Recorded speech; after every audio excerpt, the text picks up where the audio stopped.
this is going to be the last part. What you're seeing here is a picture of a granular filter.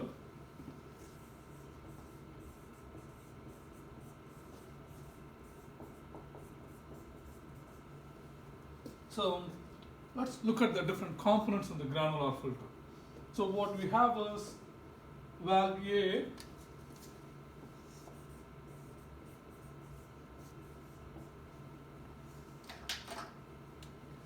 right here. Now all the pictures are available for you in OneDrive. So valve A that controls what flows inside. Okay. So valve A allows feed water to enter. This is a filter bed. You have sand and gravel. So water gets filtered, flows through.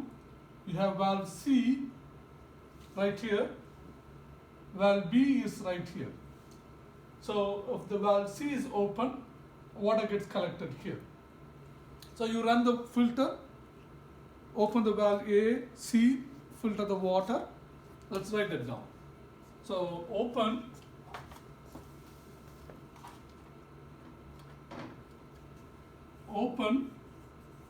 valves A and C. Collect filtered water in storage tank.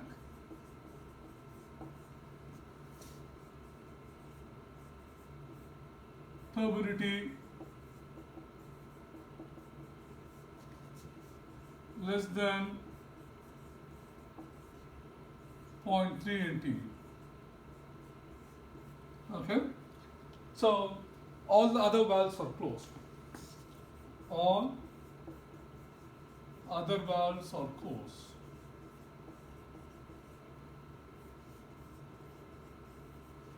Okay, so water from the sedimentation or settling tank comes through valve A, flows through the filter, and the turbidity is below 3.3 NTU. It's collected in the storage tank. You operate the filter as long as the filtered water turbidity is less than 0.3 NTU. When it goes above 0.3 NTU, or if you have a head loss, I'll show next picture what the head loss means. And if it's above the design limit for turbidity and head loss, you stop the filter. So when turbidity and head loss above design limit,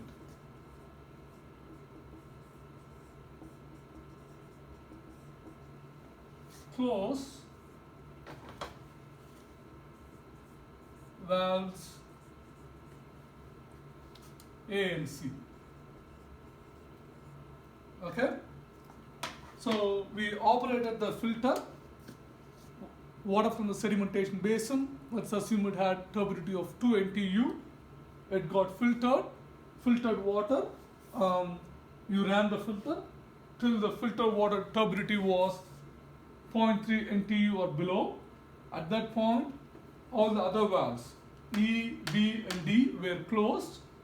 And when the turbidity and head loss reached above the design limit, you close the valve A and C, meaning you are not filtering it anymore. Now you do something called, well, before that, why is there a head loss and turbidity above the design limit? As you filter the water, the particles in the water are trapped inside the filter bed, meaning they occupy the pore spaces inside the filter bed. At some point, they occupy majority of the pore spaces. There is no more space for the particles in water to occupy. So it's not cleaning the water as well as it's supposed to be, one, or the pores are clogged so much that the flow rate through the filter is lower than what we need. Let's say you need 10 meter cube per meter square per day. The filter is so clogged you're getting only 7 or 8 meter cube per meter square per day, but you need more. So at that point, you stop the filter operation. You try to clean the filter bed. How do we clean the filter bed?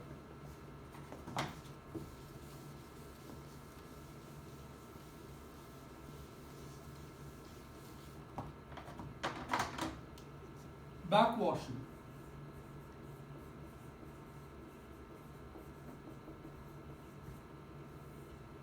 Is the process to clean filter bed. Or, I mean this part, the sand part, that's a filter bed. Backwashing is the process to clean it. How we do it? Open valves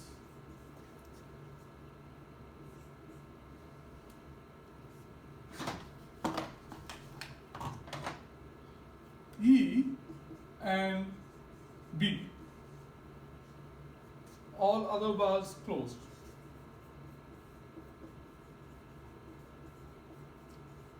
Closed.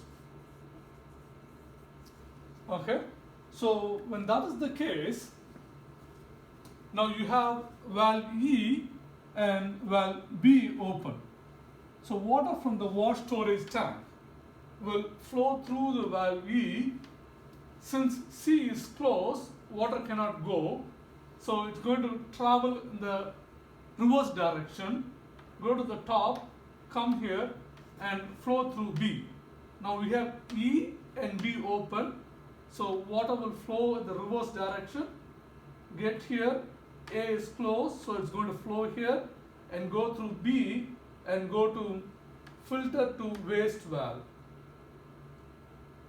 So wash water drain, this is wash water drain. When you pump water in the reverse direction, that water flowing in the reverse direction will carry all the particles that are accumulated in the pore spaces and flow into a wash water drain. The backwash, that process is backwashing. Essentially, you're reversing or the flow is in the backward direction. So you pump it at the higher rate, that way it pushes all the smaller particles above and you still have the sand retained in here. The water is going to carry only the particle in the pore spaces. It will carry some sand, but mostly it's going to carry all the particles trapped inside the sand bed. And then you collect the water in the wash water drain.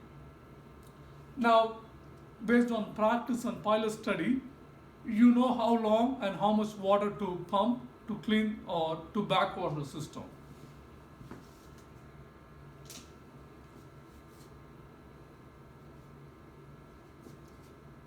Oh, come on. Okay. So we backwashed it. Once backwash is done, you're going to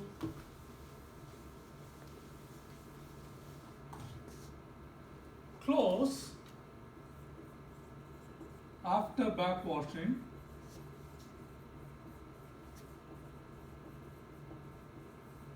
Close valves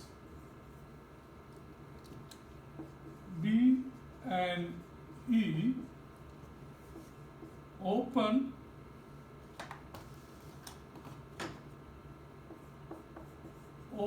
valves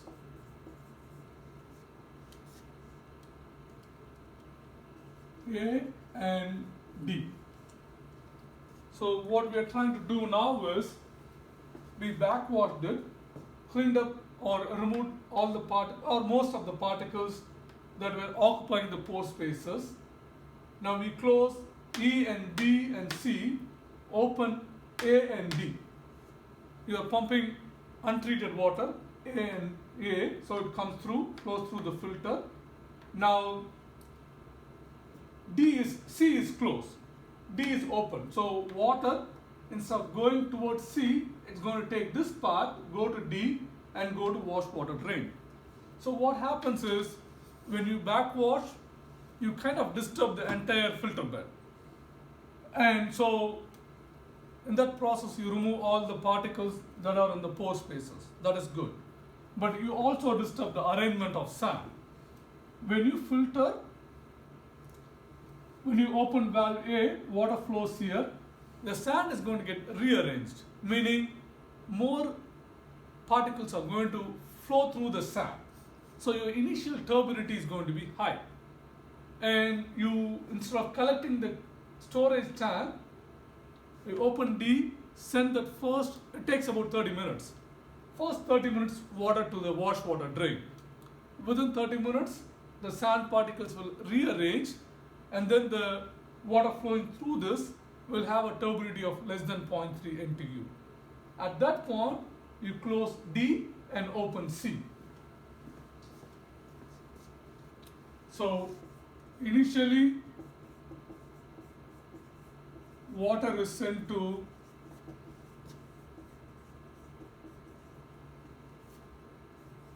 wash water drain. Wash water drain. Then open C, close D. So open C and close D. E and B are also closed. So in other words, yes, we already know E and B are closed. So at this point, we are back to normal operation. You have A and C open, water is flowing through this, through C, and gets collected in the filter water storage tank. So that is the typical process. You filter water. In the process, you clog the sand layer. The clogging is due to particles in the water taking up the pore spaces in sand. At some point, you will be above the design limit for head loss and turbidity. At that point, you stop A and C, reverse the flow by opening the valves E and B. That will allow the water to flow in reverse direction, which will carry all the particles that are trapped in the sand bed, and that water will go to the wash water drain. After that, you close E and B, open A and D, so that when you operate in the normal water flow direction, you give some time for sand to rearrange. During that time, you keep D open, send the water to wash water drain, and after about 30 minutes, you close D, open C. At this point, all the sand has been rearranged, water flows through, filtered water turbidity will be less than 0.3 NTU. So you open C, collect the clean water in the storage tank. Now, so this figure shows the turbidity and head loss.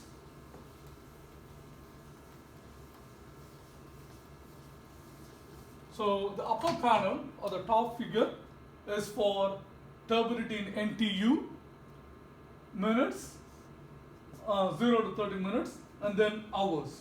So what you see here is initially turbidity increases and then goes up and comes down. This part is called filter ripening. So filter ripening. So during that filter ripening, sand gets rearranged. Some of the particles are trapped in this filter sand. Most of the particles, or a lot of particles, flow through the sand.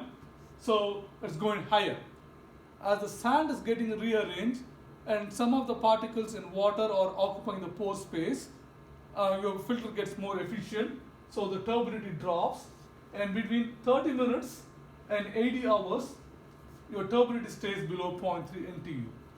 At this point, your turbidity is going back up, meaning most of the pore space is occupied. So there is not enough space for particles in the water to be filtered in the filter bed. So particles are flowing through the water. At that point, you terminate the run. So run is terminated, meaning you stop the filter, do a backwashing. Backwashing, and then when you backwash, you open E and B, and you backwash for a certain time, and then open A and D for 30 minutes. At 30 minutes, when turbidity is about 0.3 NTU, you close D open sea, up between this time zone, you collect the filtered water or clean water in the storage tank. Now what you have here is head loss. This is a clean bed head loss, meaning you have only about 0.4 meter head loss. Now as you operate the filter, particles are going to clog the filter bed. As more particles clog or trapped in the filter, your head loss increases. At this point, it's called terminal head loss, about 1.8 meters, meaning you don't have any more filter bed space. You have only about 0.2 meter filter. If this is 1.8, assume this is 1.8. So you have only about 0.2 meters of filter bed available. So this is your head loss. You lost about 1.8 meters of available depth. At this point, you terminate the run or you stop the filtration, backwashing. So whichever reaches faster, whether turbidity or head loss, whichever reaches faster or at whatever design criteria is exceeded earlier, at that point you stop and backwash it. Okay? So that is the summary of operation of a filter bed. Let's just go over a quick summary of what is in filtration.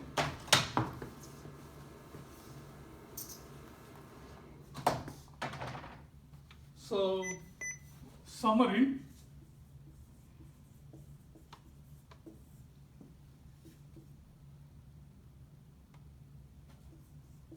Filtration produces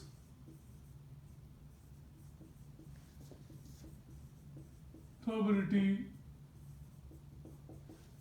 less than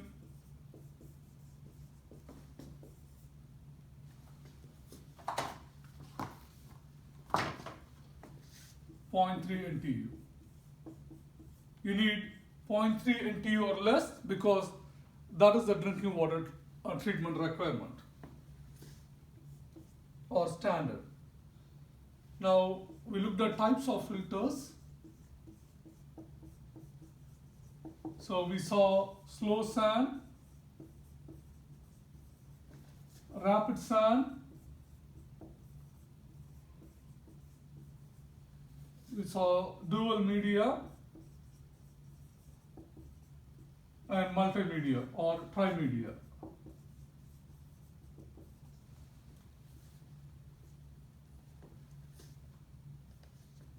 Type of filter bed material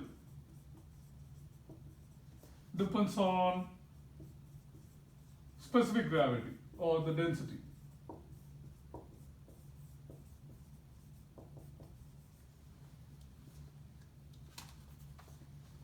And we also looked at mechanism, which is mechanical straining,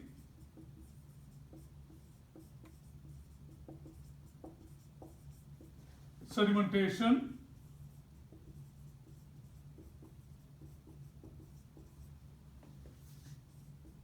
flocculation, interception, impaction. So mechanical straining is a surface process, sedimentation, flocculation, interception, impaction, or in-depth filtration, meaning it happens through the entire depth. That's pretty much the summary. So at the end of filtration, we are able to meet the drinking water standard for turbidity, 0.3 NTU. What we have next is disinfection. Now, why do we have to achieve 0.3 NTU? Now, this water from the sedimentation basin or settling tank, you have a turbidity of about 1 to 10, oftentimes 2 NTU. Now, turbidity above 1, you still have particles. Now, those particles are of the size that it can hide the bacteria and other microorganisms present in water. Now, if they form essentially a protective cover.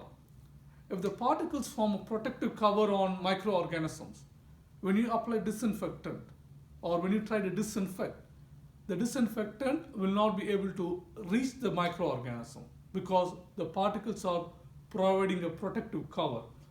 At 0.3 NTU, the particles become too small to provide a protective cover for microorganisms. That is why we are trying to remove most of the turbidity and get to level of 0.3 NTU using filtration. So a typical water treatment plant, you will have coagulation, flocculation, sedimentation, filtration. Do we have to have all the unit in all the water treatment plants? Not necessary. It depends on the water quality. If we have a pretty good water quality, where the raw water itself is, let's say, 0.2 NTU. If that is the case, you don't need sedimentation. You don't need coagulation, flocculation. You can just go with a filter. But if your turbidity is high, in that case, you need coagulation, flocculation, sedimentation, and then filtration. So I'm going to stop at this point for filtration. When we meet in class, we'll start on disinfection. Thank you all again. I really appreciate it. Sorry we had to miss the class. And I look forward to seeing you on Thursday. Thank you.